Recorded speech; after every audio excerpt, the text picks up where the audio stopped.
First up, citizen comments. Which looks like we don't have any.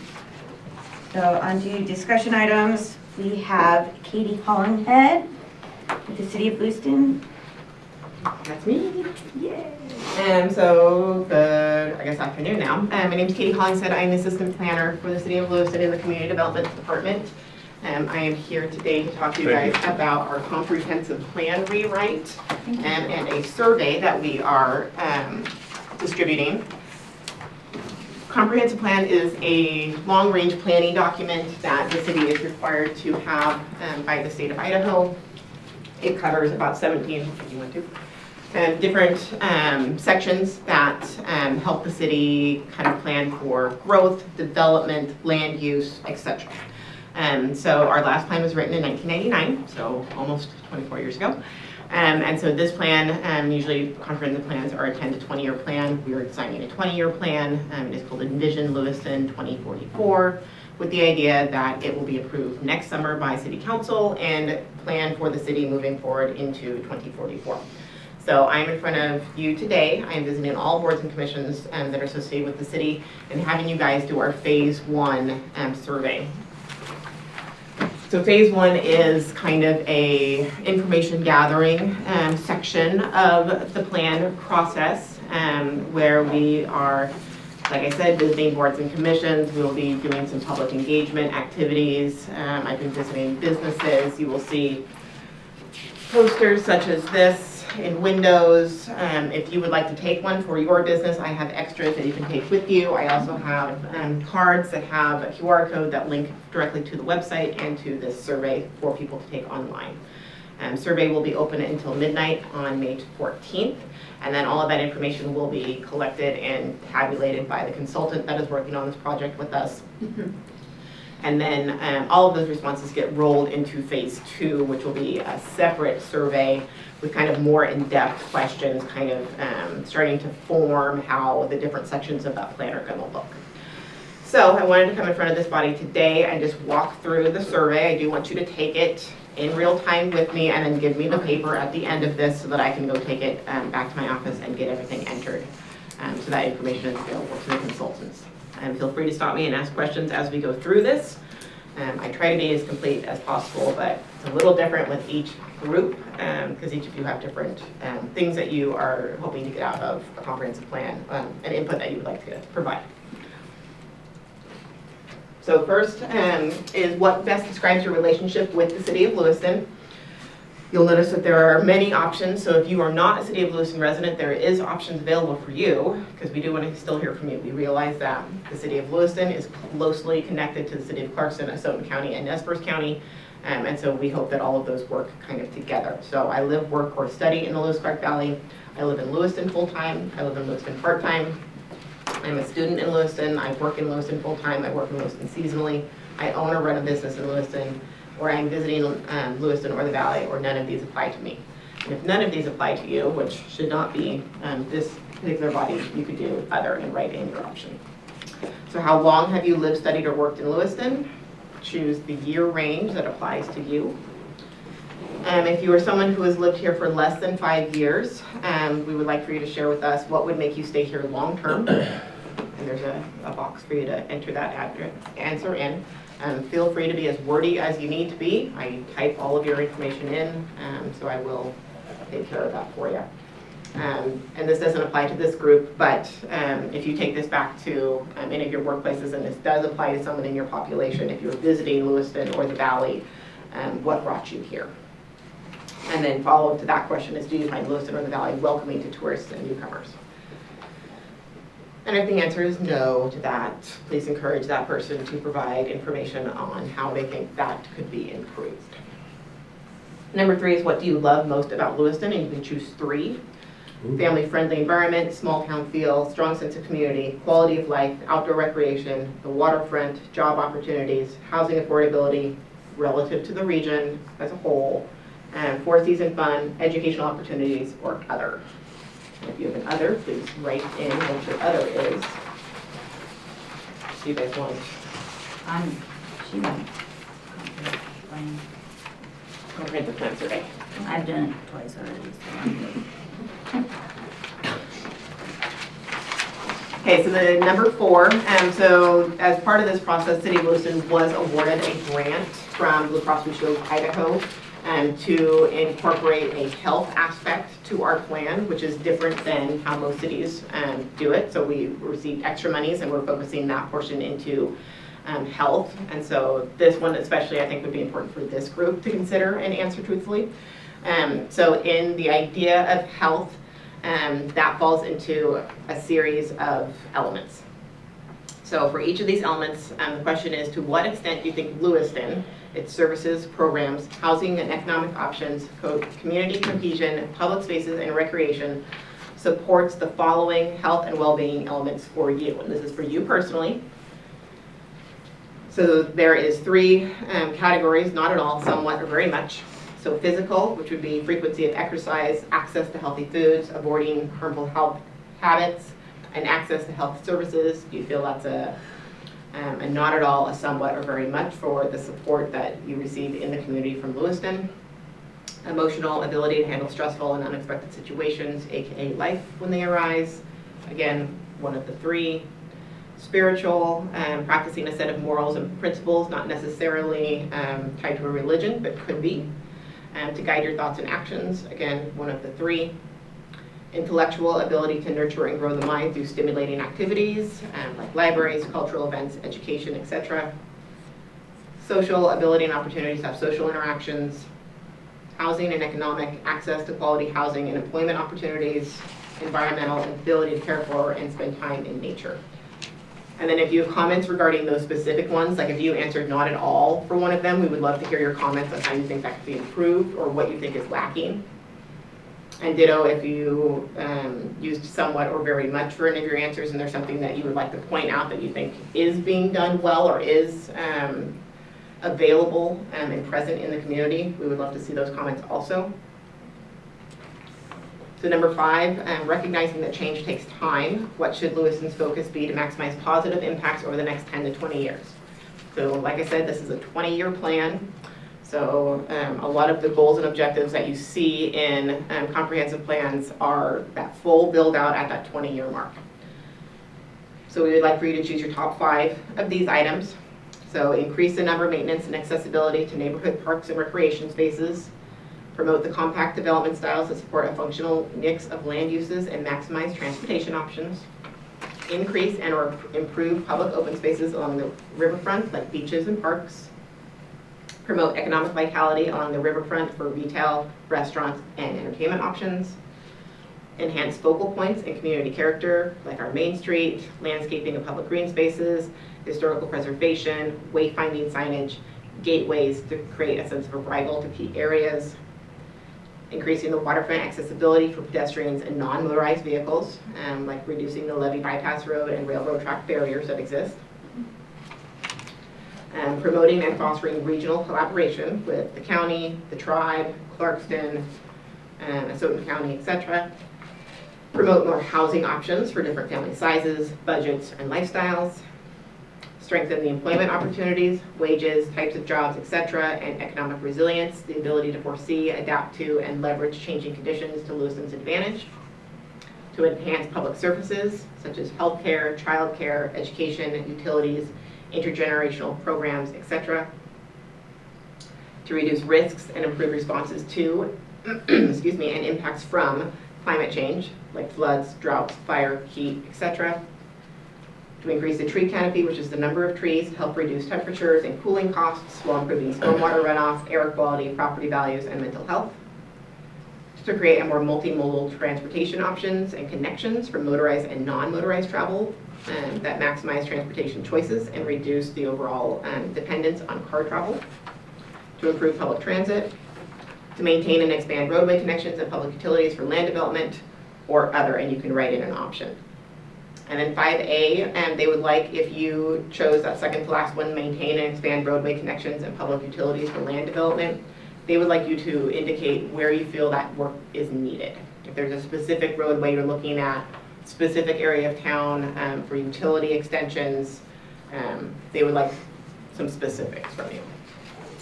And then if you have additional comments to explain any of the other choices that you did or did not choose, 5B is where you would put that information.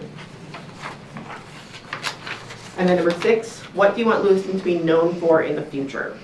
Innovation, safety, a vibrant economy, support of the community's health and well-being, a regional hub, a destination place, welcoming to all, diverse housing options, its abundant and beautiful natural resources, 4 seasons of outdoor recreation, quality education, Idaho's premier waterfront city, arts, entertainment, and culture, its historic downtown, ease of transportation, or other. And again, write-in option is available.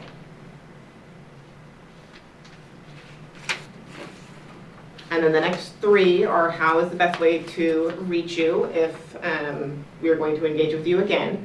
I personally will be engaging with you again when we get to phase 2, and I will come visit all boards and commissions a second time when we have that survey ready. But if you'd like to participate in small groups, that will happen this fall. There's an opportunity there, and you just put your address, your email address, so that we can reach out and contact you for that. And then the final piece is demographic information. So neighborhood that you live in, age range, housing status, race or ethnicity, and then household income. So you just check whatever applies to you. And that is it.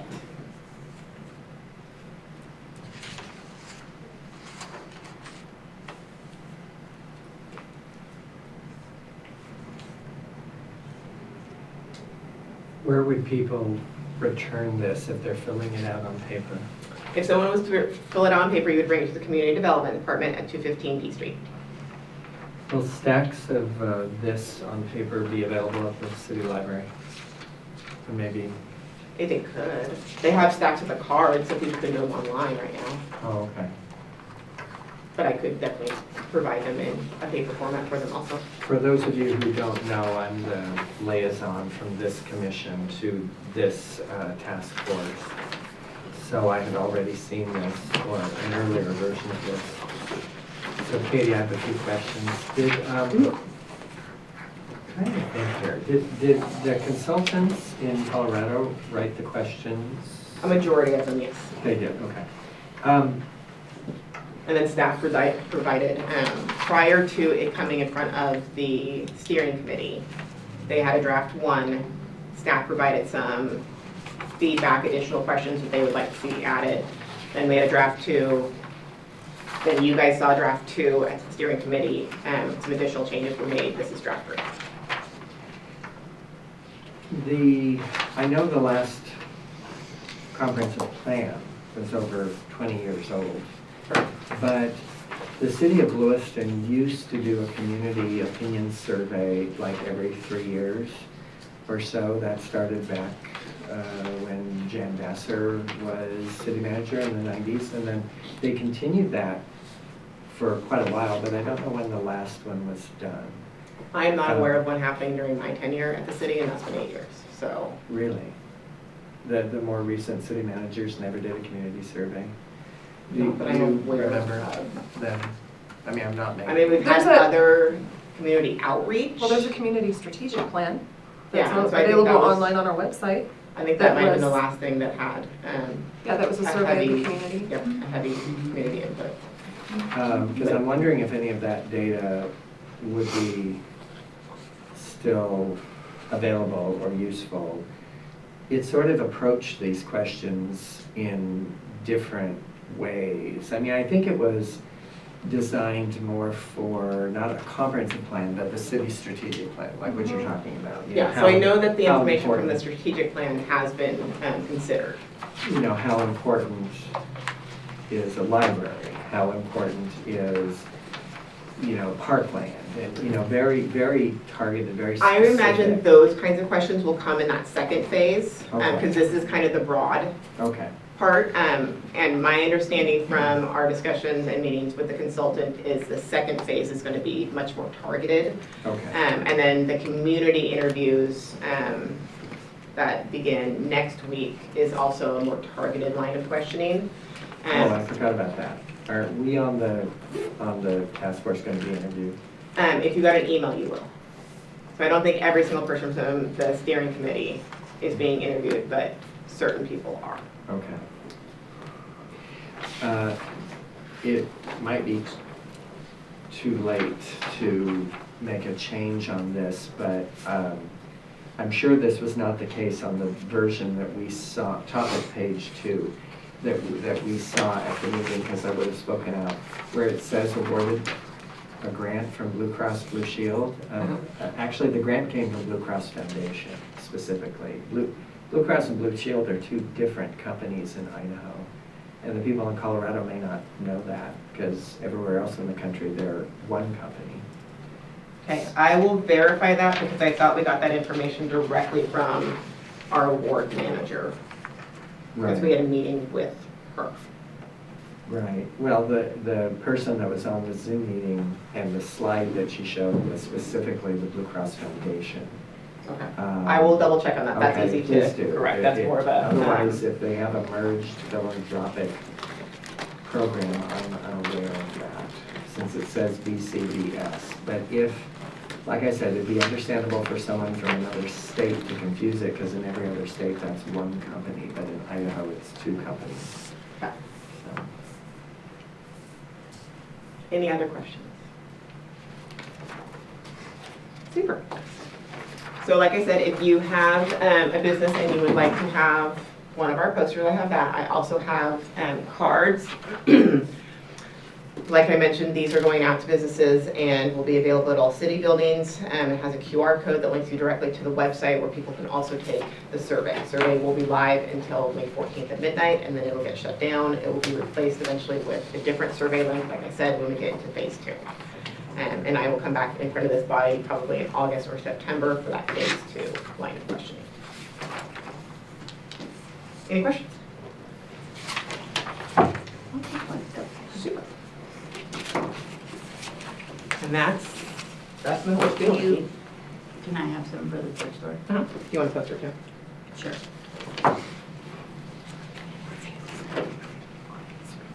Just leave, you can leave it up there and I'll cover it. Okay. Thanks. No, you're good.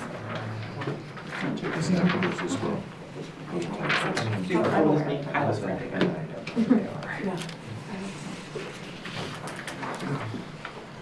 So, Are you collecting these? Yes, I will put. Okay. You can just leave them on the desk and we'll grab them at the end of your meeting. Maybe can I have an extra one? Hmm? Can I have an extra one?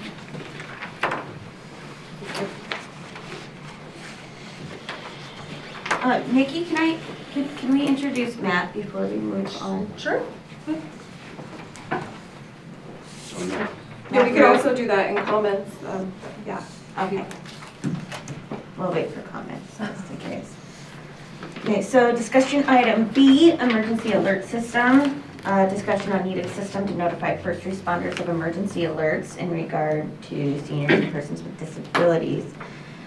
I understand that Mark and Eric had something that they wanted to bring up in regard to emergency systems. And I have done a little bit of legwork on an emergency system myself for something related to, but not what you and Eric had sounded like you had planned. Would you like to?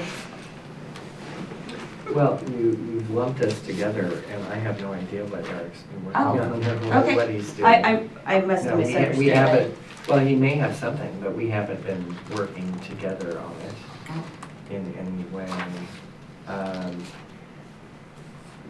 I'm not exactly sure what you wanted me to talk about. I thought maybe we were gonna have a presenter on that subject. Why don't you start, Constance? What have you been working on? Okay, I can start.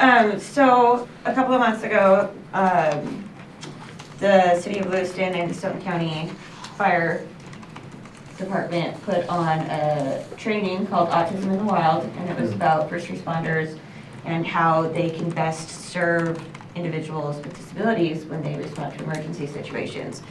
And I was really taken by the Isaac alert that they have up in Spokane,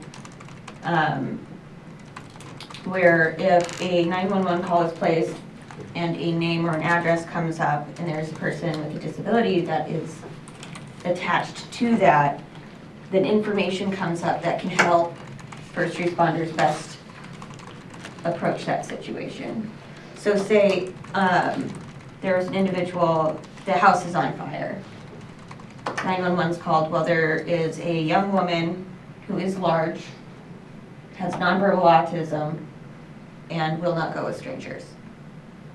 So that the firefighters can then take that information and develop a plan on how best to help that young woman get safely out of the house. How would they have that information? So that is where the Isaac Alert comes in. This was a system that my boss had brought up that she would like to see implemented. So this was last year, not that one. Okay. My immediate boss, that boss knows a little bit about it. So where we wanted a sort of, I mean, I hate the term to use, but a registry for individuals with disabilities, that they could voluntarily give information to dispatchers that have pertinent information to their situations. And I had briefly discussed it with Chief Hurd when he was still around, but it was in his final months and there wasn't much that I don't think he wanted to take on a project that late in the game. But I did also discuss it with Captain Clone at the training a little bit. So the Isaac Alert is a dispatch system that it sounds as though when I discussed, her name is Holly, and I discussed implementing a system here, they have Holly Goodman. They have a system set up that she is willing to give us the system for free. But when we implement it, any sort of public information that's handed out, they just want credit for having it be their system. So they would have the little Isaac Foundation logo. Does Isaac stand for something? Isaac was the name of her son that died. Oh, I see. It's a commercial product, proprietary No. software? No? Well, I think it is, let me, so I know the upkeep, she said, if I may read just straight from the email, Sure. aside from the cost of building marketing collateral and promoting the information to your local community, there's no true cost for implementing this program for Lewiston. The website infrastructure is what makes this manageable. While the website is very expensive to them as a nonprofit, they use it for all of their programming, not just the Isaac Alerts. And she did say that they'd be willing to offer their website infrastructure to collect the data. So this is a website that would be, I guess, so somebody gets a call, a 911 call, and the officer would search this website, or No. how would this come up? So when a 911 call is placed to dispatch and they type in the name, address, that's when it's flagged as a sense. So say you called 911, Sure. type in Amy Brogan and your address. It'll show all of your pertinent information on there. Just for the sake of argument. I have a type 1 diabetic son. Yes, so that would just automatically, so it's everybody attached to that household as well. Right. So they would take that information and better approach it. So the dispatch then would tell the responding First officer, responders. first responder of the information. And I believe it gets sent to, It'll come on their screen. yeah, But it's an opt-in program. You have Yes. to register into it. yes, and it is done yearly. And then keep it accurate. Oh, what do you mean by done yearly? So it's every 365 days, I think 30 days before the end of it, an email is sent out to the individuals to update their information. I see. Okay. It is something that does take, she said, Dispatch only spends about 15 minutes putting it into their system. This is kind of it is opt-in, and it's also, we would just be collecting the information that others would provide. Sure. So according to her, it only takes her about 5 minutes per week. Every Friday she goes in, double checks everything, people that might have moved. She updates it, shoots it off to dispatch. They spend about 15 minutes implementing it into their system, and the website takes care of itself. From a first responder standpoint, that's a very valuable tool. So I did talk to the Nez Perce County Emergency Management Director, and he said that they do not have anything of the sort implemented in Nez Perce County or the city of Lewiston. I did attempt to speak with the dispatch coordinator. I do not recall his name off the bat. And he's a little busy right now with other things, so I didn't get as far with it as I wanted to, but I think when things settle down for him, then, yes. Okay, interesting. Was that the county dispatch Your other coordinator? boss has a question. Yes. Chair. Ms. Lickey, please state your name. My name's Hannah Lidke, Lewiston, Idaho, concerned citizen.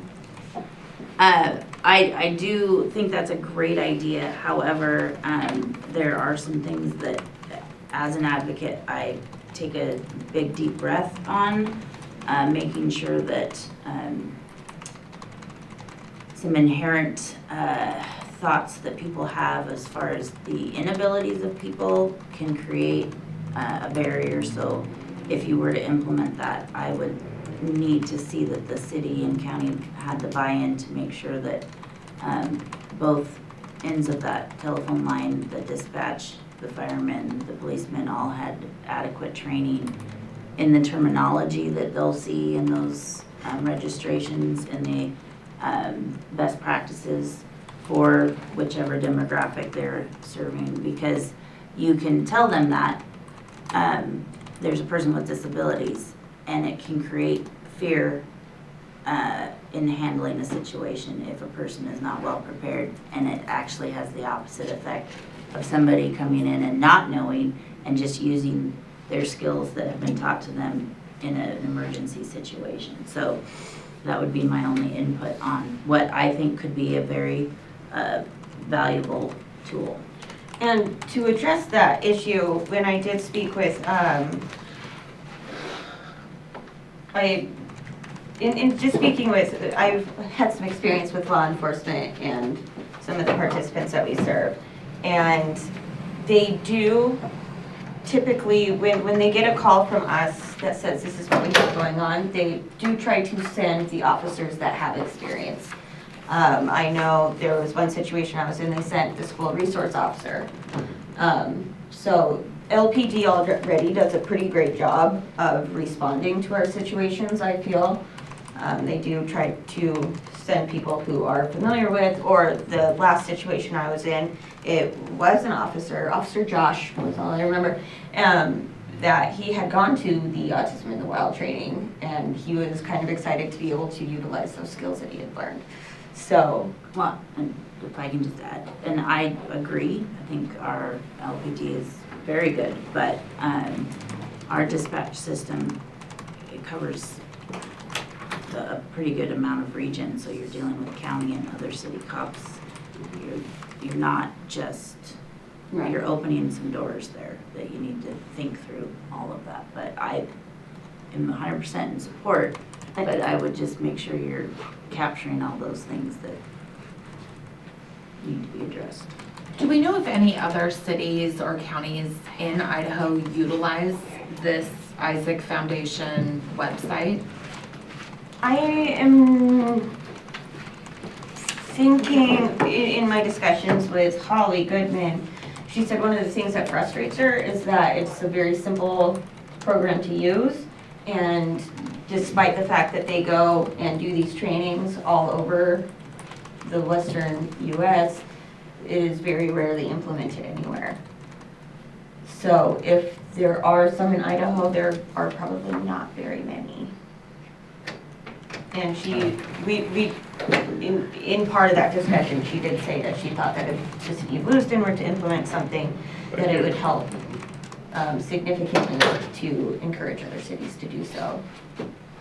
Plan to reach out to other people at Department of Health and Welfare that works for the Crisis Prevention and Court Services team, and I'll ask them if they know if any of the cities that they're in utilize this or something familiar to this. I mean, certainly in my line of work, I do get a lot of calls from law enforcement, sometimes requesting that I attend, not in an emergency situation, but with them. And so I'm thinking that my coworkers probably get similar calls, and they may know if their cities across the state have something similar, you know, Remind us to what your this. line of work is. I'm a clinician for the Department of Health and Welfare for the Crisis Prevention and Court Services team for Developmental Disabilities Program.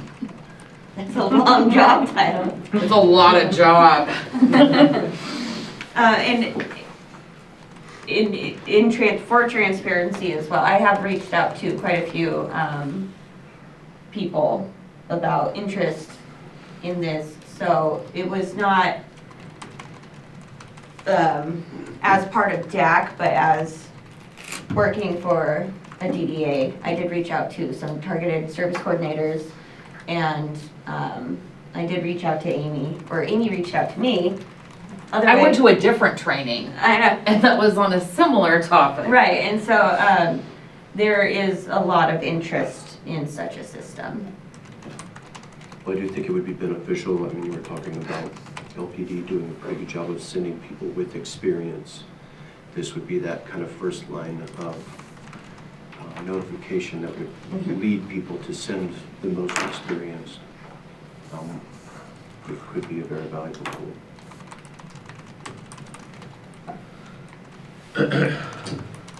Mark? Are you finished? Yes, I Yeah, believe so. I got I part. probably have other. So I can report on a few things that just came from 2 days ago, actually. Meaning if we'd had our meeting a week ago, I wouldn't have known quite as much, except pertaining to the Great Lewiston Reservoir flood of January 18th. 2 days ago, there was a meeting, a debriefing meeting hosted by Region 2 Public Health Department on that flood and the response to that flood. And that's where most of my information comes from. There was not a public meeting. There's probably certain things I can't or shouldn't share from that meeting, but I can talk about a couple things. And by the way, Matt, who are you with? I work with Addis Home Care. Oh, you work for Addis, okay. I just want to make sure I wasn't stepping on anybody's toes. You're fine. So there's two things I'll talk about or share with, and one is a program, a data program, like what you are talking about. And I was aware of it. I think a lot of people, there were about 25 people at this meeting at Region 2 Public Health. I think a lot of them weren't aware of this. The name of the program is called Empower, E-M-P-O-W-E-R, just Empower. This is available to people, first responders and others, and planners, emergency planners. This is from the Center for Medicare and Medicaid, curiously. And the focus is fairly narrow.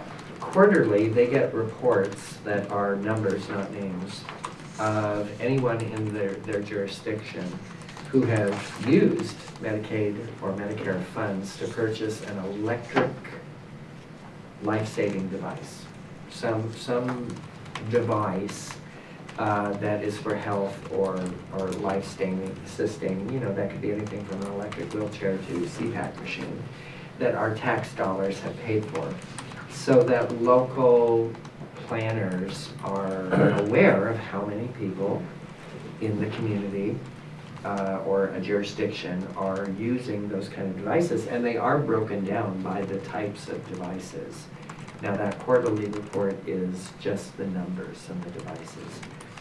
If a person purchased those machinery private pay, or private insurance, they wouldn't know about that. But this is Medicare and Medicaid. Now, at times of an emergency, certain of these individuals can request from the Center for Medicare and Medicaid a list of the actual names and addresses of people who have that equipment. And an emergency would mainly be a power outage where those machines don't work, and a person may be relying on those machines for life, and that they don't work, so they can respond or decide, what to do. Now, I'm going to couple that presentation, and he showed what the quarterly reports look like, with the fact that this topic came up in a statewide, State of Idaho Zoom meeting that's held every month by the Center for Independent Living Center, of which Disability Action Center, and who works for DAC? Okay, and you are? Jolene Cliff. Hi, Jolene.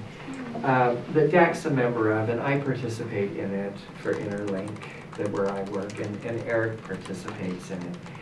And they just became aware of that in January, that such a group, such a list exists. And unanimously, this is not an opt-in group. This data is kept by Center for Medicare and Medicaid. And unanimously, they were against it. They hated the idea that their name would appear on a list somewhere, that they are not, private, and that there's not an opt-out provision. This, I don't know how widespread that is nationwide, but at least here in Idaho, where privacy is respected, they didn't like the idea that they appeared on a list and that a first responder might appear at their door wanting to help them. They felt it made them vulnerable, that people with disabilities made them vulnerable, that the information could be leaked, could be hacked.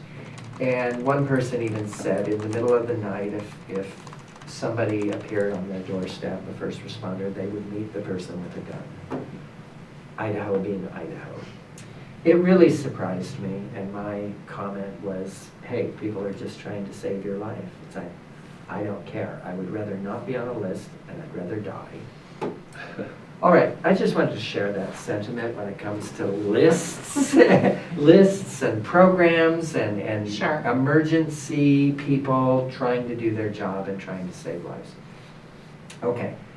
Second part out of the meeting on Tuesday was simply that focus on the flood and how responses were made. And I'm not 100% sure I can trust everything that was said. I just know what Interlink did, and that's why we were invited to the meeting, because we were in the newspaper, because we called all of our clients who lived in the affected area. And I don't just mean the area that the water, millions of gallons rushed through, but the whole boil water order of all of city water system. Because of the concern that the information was being put out, and this was true, it was being put out all electronically, all social media, websites, emails, and everything else. And the concern that older people, I can't speak on behalf of the disabled community, but older people don't use social media. They don't have computers, they don't use the internet, overwhelmingly, when you're talking about people over age 75. And so that was a big part of the discussion, but never resolved. Police indicated that they went door to door in the immediate affected area because they expected that if there were people sleeping in basement bedrooms, there could have been injuries or fatalities. And we were very fortunate through the flood path that there were no injuries and fatalities. Very fortunate. But that they went door to door with 3 officers. Did anybody shoot at them? No, apparently not, no. And we, when we isolated, Interlink isolated its list of clients and volunteers in all of the water zone, the boil water zone, we started calling the ones who were east of 21st Street.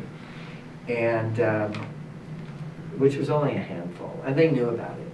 mean, one 84-year-old woman said, oh yeah, I was drinking coffee on my back deck and watching the water pour through my neighbor's yard, you know. It's like, okay, as long as you're safe. But, you know, we talked about that, and there's no easy answer, because like even the system you were talking about, Constance, sounds digitally oriented. You know, once a year they send out an email asking you to update your information. Well, what about people who don't use the computer, which is overwhelmingly elderly and low income and don't have a computer? And there's no easy solution to that. It involves using the telephone, going door to door, I mean, very old-fashioned methods. So I don't know, you know, because we were finding people who knew nothing, hours and hours after it, after the boil water order was in place, because they had heard nothing, and their neighbors hadn't talked to them. And the ones who had heard, we would ask, and how did you get the news? Oh, my neighbor told me. My son called me. My daughter drove across town to tell me not to use the water. So, you know, over time, that generation will die off. And people, pretty much most people under age 70 who use computers, and we're never going to give them up. Ever, no matter how old we get, right? So that phenomenon will alter over the next 20 years or so. But it's not the case now. And I don't know what Eric would want to report on, but that's sort of the issue. I put, because of where I work, I put the elderly front and center in the category of vulnerable populations. And people with disabilities or low-income people who don't have computers, you know, let's be aware of them, but someone else is going to have to be their advocate, someone else is going to have to speak on their behalf. And I was the only nonprofit at this meeting, and I said, I can't speak for other nonprofits. I don't know who got on the phone and called. I can't speak for churches, but I don't think anybody did. I don't think they thought about it. There were home health agencies. In fact, I'll give credit. Elite Home Care was there. And they said that they reached out to their clientele who they serve with home health people, and they made sure they were provided with bottled water and things like that. But I don't know who on the emergency planning side, the incident command, I don't know who might have been responding to home health agencies. I don't know where they were getting their information. Region 2 Public Health is responsible for 2 and only 2 types of entities: daycare programs, licensed by the state, and restaurants.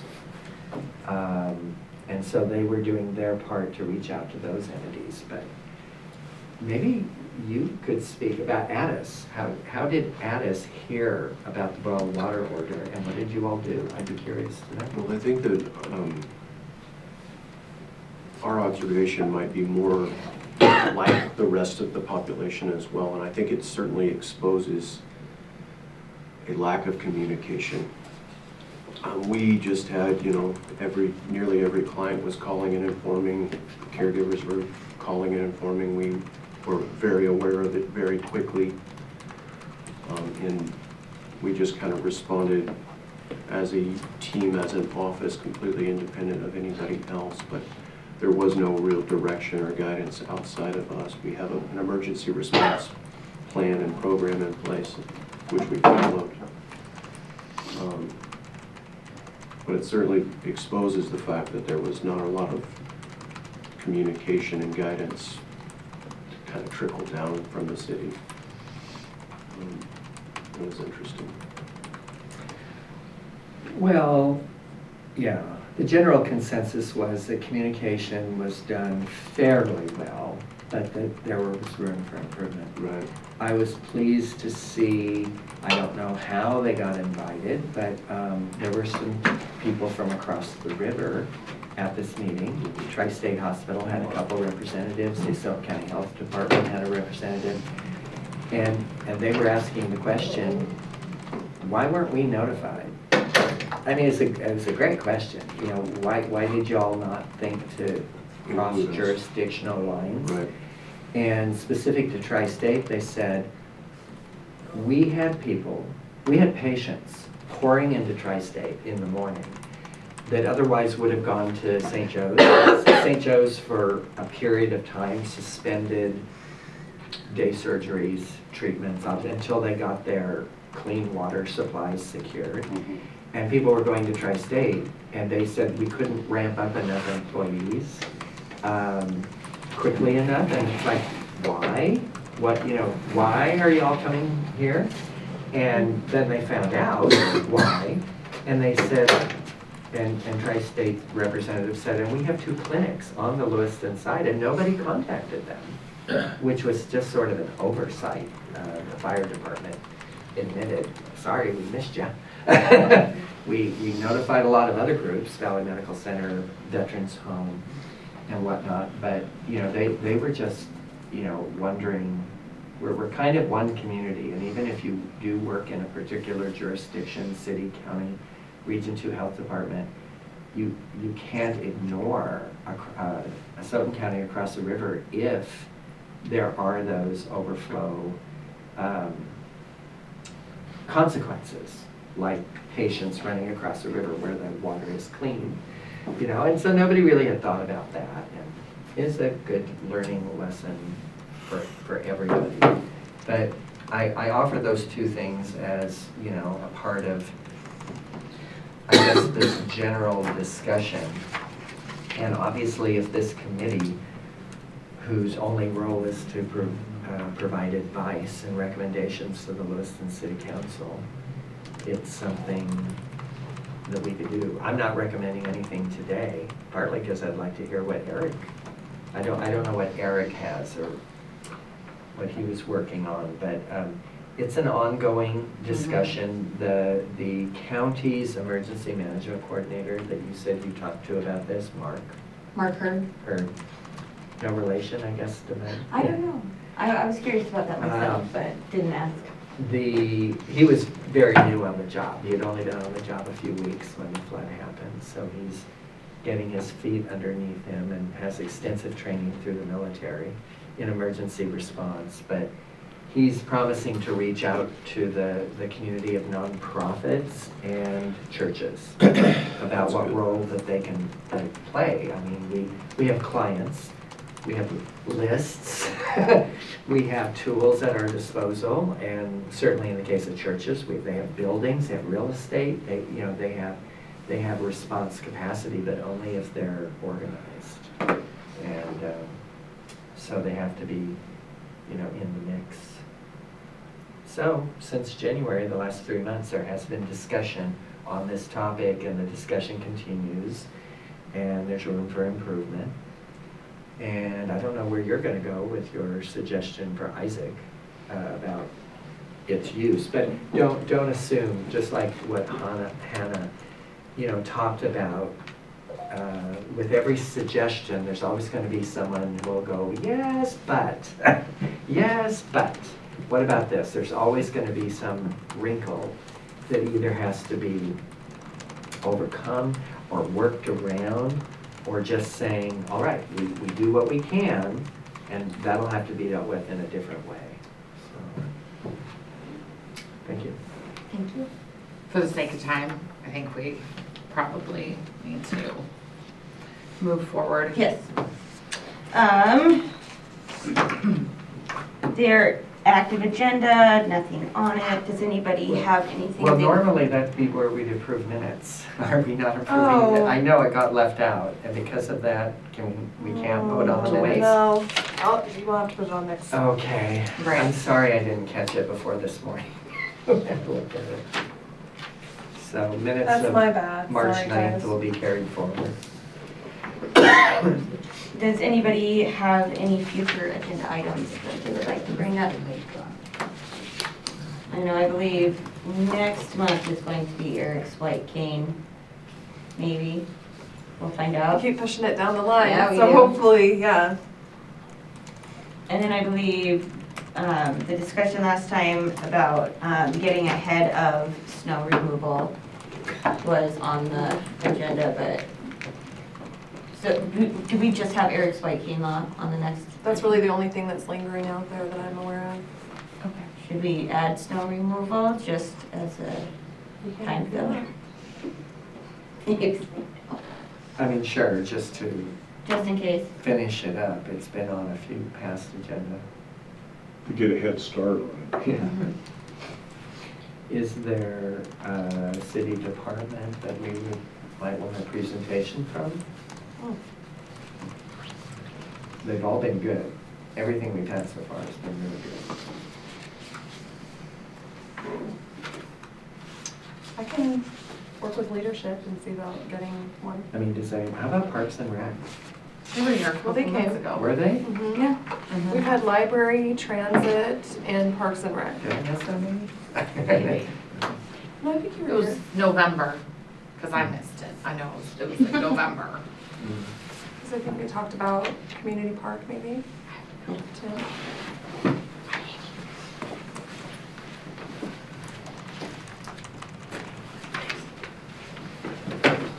I think Dustin's talked quite a bit about public works. Dustin's like an honorary member.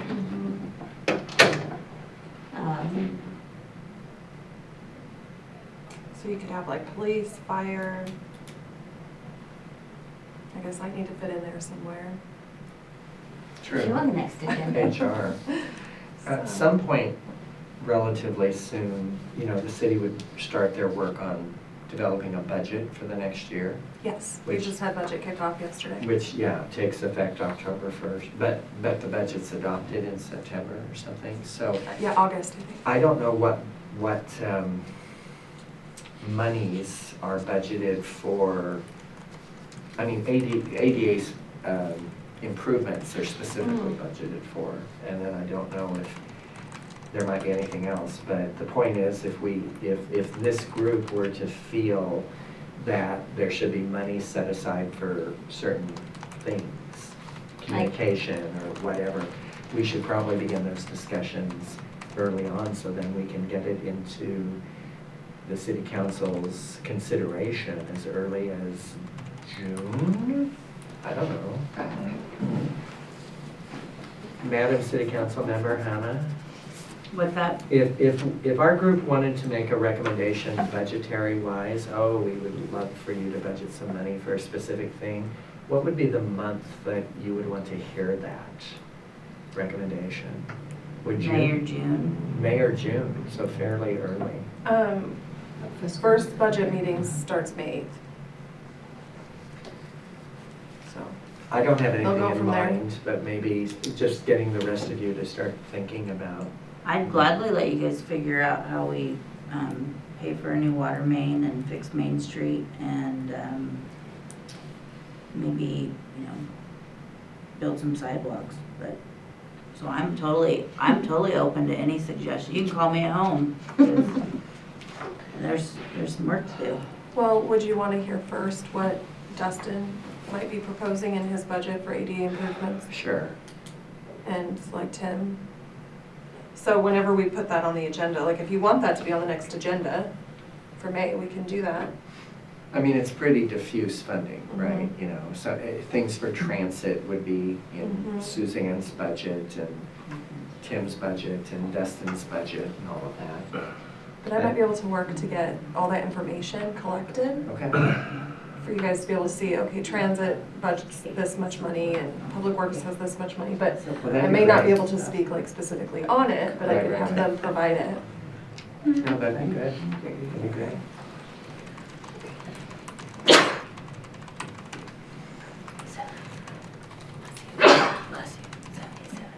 Because then you would know what the city's already utilizing money for. Anything else? Mm-mm. Commissioner comments. We have joining our wonderful commission, Mr. Matthew Ruth from Addis. Would you like to tell us a little bit about yourself? I can. I work as agency director at Addis Home Care. Before that, I was a teacher for 15 years. Most recent stint was with the Children's Home for 5. Been in the valley for 20-plus years though, so I think that's really all that's pertinent, I suppose. Any other commissioner comments? Any staff liaison comments? Have fun. Alright, I think we can go for adjournment. Is that what I say? Okay. So moved. Second. Meeting adjourned. 12:59. Ooh, right on the nose.